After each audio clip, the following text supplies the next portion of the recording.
मित्रांनो, लालबागचा राजा विसर्जित होत नाही असं काल दिवसभर पाहिलं असेल. यावर भैया पाटील यांची एक पोस्ट आहे, ती पहा. भैया पाटील म्हणतात, लालबागचा राजा विसर्जित होत नाहीये. अरे त्या लहान मुलीचा वडिलांचा माफी मागा. ज्याला लालबागच्या राजाचे पदाधिकारी अगदी कुत्र्यासारखे लहान मुलीसमोर मारतात, त्या वडिलांची माफी मागूनही जर लालबागचा राजा विसर्जित झाला नाही, तर मुंबईत आलेल्या मराठा बांधवांचे जेवण लालबागच्या मंडळाने बंद केल्याने त्यांना दुःख झालं होतं. त्याबद्दल मराठ्यांची माफी मागा. सामान्य भक्तांना देखील त्यांच्यासमोर प्रचंड मारहाण झाली आणि VIP म्हणून स्टार लोकांना त्यांच्यासमोर खास वेळ दिला गेला. याबद्दल मंडळाने माफी मागायला हवी. सामान्य लोकांची पहा, लालबागचा राजा कसा विसर्जित होतो, नाही का? मित्रांनो, मुळात जिथे भेद असतो तिथे देव नसतो, हे लक्षात ठेवा. जगद्गुरू श्री संत तुकाराम महाराजांची जी संकल्पना आहे, जिथे भेद असतो तिथे देव नाही. त्यामुळे जे लोक म्हणतात की त्या ठिकाणी देवत्व आहे, तिथे अजिबात देवत्व नाही. जिथे भेद आहे, जिथे अंबानीला खास वेळ दिला जातो, जिथे जे काम करायचे नाहीत असं काम करणाऱ्या स्टार्सना खास वेळ दिला जातो, पैसेवाल्यांना खास वेळ दिला जातो, सामान्य माणसाला गच्चीला धरून बाहेर फेकतात, पुढे ढकलतात. आणि त्या मुलीच्या बापाला काय वाटलं असेल? स्वतःच्या डोळ्यासमोर स्वतःच्या बापाला अगदी कुत्र्यासारखं बेदम मारताना त्या मुलीच्या काळजाला काय वाटलं असेल? ही भावना ज्यांच्याकडे नाही, हृदय ज्यांच्याकडे नाही, प्रेम ज्यांच्याकडे नाही, तेथे देवत्व नाही, हे लक्षात ठेवा. आणखी एक गैरसमज पसरवला गेला आहे की लालबागचा राजा नवसाला पावतो. कोणताही देव, लक्षात ठेवा, पृथ्वीवर कोणत्याही जातीचा, कोणत्याही धर्माचा, कोणत्याही देशाचा देव कधीही नवसाला पावत नाही. आपल्या समाजात बहुजनांच्या डोक्यात जी अंधश्रद्धा भरवली आहे, त्यामुळे एवढा मार खाऊन सुद्धा, एवढे धक्के खाऊन सुद्धा बहुजन समाज, आपली लोक तिथे जातच राहतो. लक्षात ठेवा. अरे मराठा समाज तिथे आल्यानंतर पहिल्या दिवशी, लक्षात ठेवा, मराठा समाजाने स्वतःचे गहू, तांदूळ वगैरे सगळं काही घेऊन आलेले होते. पण अचानक आल्यामुळे काही मुलं तिथे गेली. त्यांना वाटलं, अरे श्रीमंत देवस्थान आहे, तिथे अन्नदान सुरू आहे, जेवायलाही गेली. पण त्यांनी मराठ्यांची गर्दी पाहून, मराठ्यांना पाहून अन्नछत्र बंद केलं. आता हे बंद करणारा देव असतो का नाही, लक्षात ठेवा.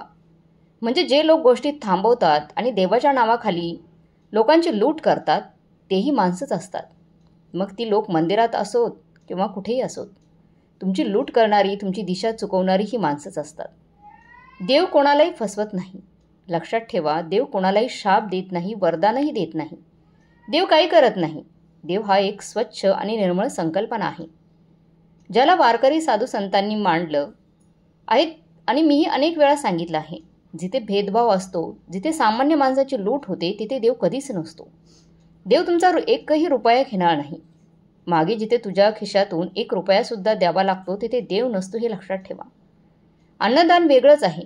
जिथे भुकेलांचा देव दिसतो, तिथेच खरा देव असतो.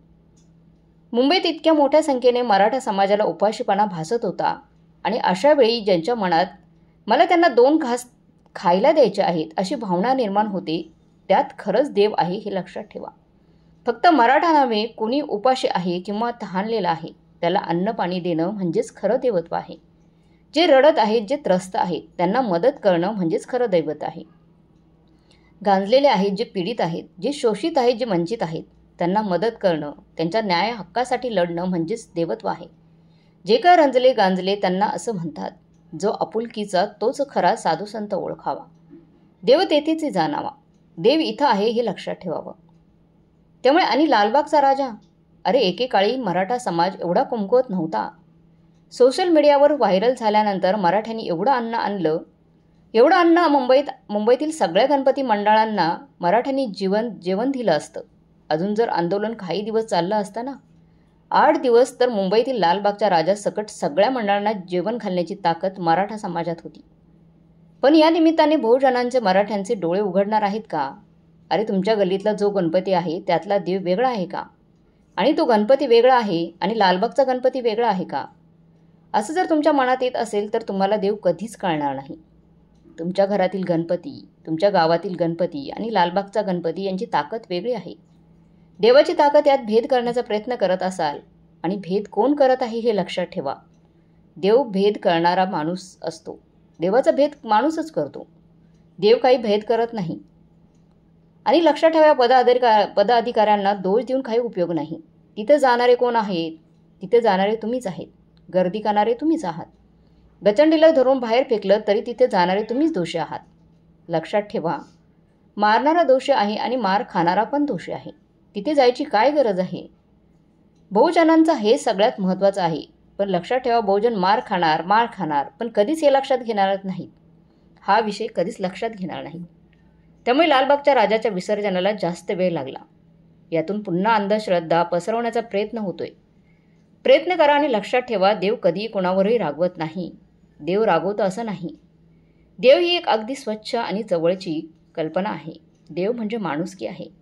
देव म्हणजे प्रेम आहे. देव म्हणजे सुख आणि आनंद आहे. लक्षात ठेवा, वारकरी संतांनी देवाची जी संकल्पना मांडली आहे ती खूप आनंददायी आहे. त्यापेक्षा मोठा आनंद काहीच नाही. देव म्हणजे संपूर्णता आहे.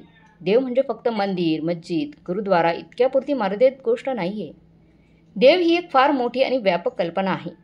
आणि ती कल्पना जर तुम्हाला समजून घ्यायची असेल तर मित्रांनो नक्की कमेंट बॉक्समध्ये सांगा. पुढचा व्हिडिओ त्यावर बनवण्याचा नक्कीच मी प्रयत्न करेन. मित्रांनो, तुम्हाला लालबागच्या राजाबद्दल काय वाटतंय ते कमेंट बॉक्समध्ये नक्की कळवा. आणि हा व्हिडिओ जर आवडला असेल तर लाईक, शेअर, सबस्क्राईब नक्की करा. भेटूया पुढच्या व्हिडिओमध्ये. तोपर्यंत धन्यवाद.